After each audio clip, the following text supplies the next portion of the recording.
Touch and Go is a poem by the British poet Stevie Smith, published in her 1950 collection Harold's Leap. Don't forget to like and subscribe. Touch and Go is an allegory of how hard it is for humans to move forward and become better. The poem tells the story of a man trying to crawl out of tough, dangerous mountains, but he's struggling because of his strange monkey-like tail. This tail represents the primitive, animalistic side of humans, something that holds us back from being more civilized and kind. The poem follows an ABCB rhyme scheme and is written in 7 4-line stanzas or quatrains. The poem speaker watches this man with a mix of concern and sadness, calling him my creature, which could mean they feel responsible for him, like a parent or a creator. Stevie Smith wrote this poem in 1950, after the end of World War II in 1945. She had both World War I and II. The terrible events of that time, like the Holocaust, the bombings of Hiroshima, and the extreme violence of world wars, left people wondering if humanity could ever truly move past its worst instincts. The image of a person struggling to climb out of a dark, rocky landscape could reflect this post-war world, where people were trying to rebuild and move forward. At the same time, the 1950s were also full of hope, with new technology and dreams of a better future. Let's thematically analyze Stevie Smith's Touch and Go. Touch and Go is a symbolic story about how hard it is for humans to move beyond their wild, animalistic nature and become more civilized. The poem follows a man trying to crawl out of a dangerous mountain range, which represents the struggle to leave behind our more primitive instincts. But he's stuck. His tail is caught in the mountain pass, meaning that the part of him that's still like an unevolved monkey is what's holding him back. He's been living in the mountains with his tail suggests he's been stuck in a more animal-like way of life. Even though he wants to move forward, his progress is painfully slow. He's all alone, with no one to help him, and he doesn't have many resources to rely on.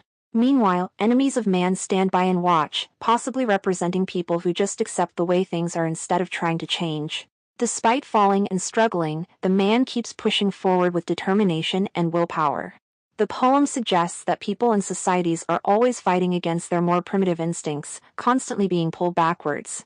In the end, it leaves us with an uncertain mix of doubt and hope. Will we ever truly leave the mountains behind and become more enlightened? Stevie Smith questions whether God has abandoned humans, left to figure things out in a world that doesn't care about them.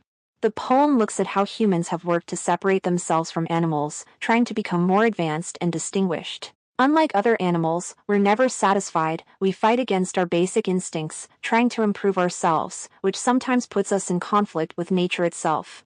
Throughout the poem, Smith switches between calling humans man and creature, and at one point, she even uses the phrase delicate creature. This is an oxymoron that highlights how humans exist in a strange in-between state, we're part unruly, part civilized. Along with her own struggles with religion, Smith also explores deep questions about where humans truly belong in the universe. Her idea is that as humans evolve, they gain higher qualities, like deeper emotions and empathy for others. But this transformation is painfully slow, which is emphasized by the phrase "so slow" in the poem. It's a long, difficult journey from being ruled by instincts to fully realizing our emotional and intellectual potential. As the speaker watches the struggling man try to free himself from the mountain pass, they wonder if anyone will help him. Eventually, they realize that no one is coming.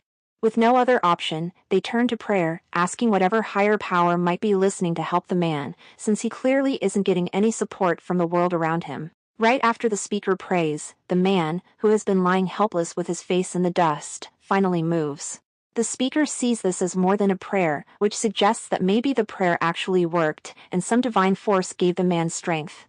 But at the same time, it's possible that he's just moving forward on his own sheer determination. He's still slow, and his progress is still uncertain. His escape from the mountains remains touch and go. This moment turns the poem into a reflection on faith, possibly revealing Smith's own doubts about religion.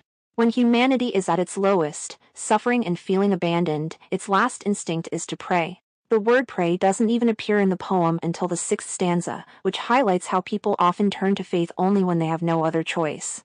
The final stanza brings a small glimmer of hope.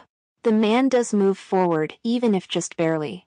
Whether that's because of God or his own determination remains unclear. The poem ultimately questions not only humanity's struggle to progress but also its struggle with faith. It leaves us with an open-ended thought. Should we keep relying on prayers that never seem to be answered, or should we move forward on our own? Let's discuss the symbolism in Stevie Smith's Touch and Go. The man's struggle to leave the mountains represents how hard it is for humans to let go of their wild, instinct-driven side. His tail getting stuck in the past shows that the most animal part of him is what's making it so hard to move forward. The mountains symbolize a place where people are still surviving like animals, driven by basic instincts. By showing a person trying to escape the wilderness, the poem suggests that becoming more civilized, thoughtful, and kind isn't easy. It's as challenging as breaking free from massive, ancient rocks. The man is doing his absolute best to crawl out of the wild mountains, but he gets stuck because of his tail. By giving him a tail, the poem hints that there's something deep inside humans, something animalistic, that makes it hard to leave behind violent, selfish, or primitive ways of living. It suggests that people have to fight against their more basic instincts if they want to create a world that's more peaceful and humane. On top of that, the man is completely alone, there's no one to help him. Like and subscribe for more videos.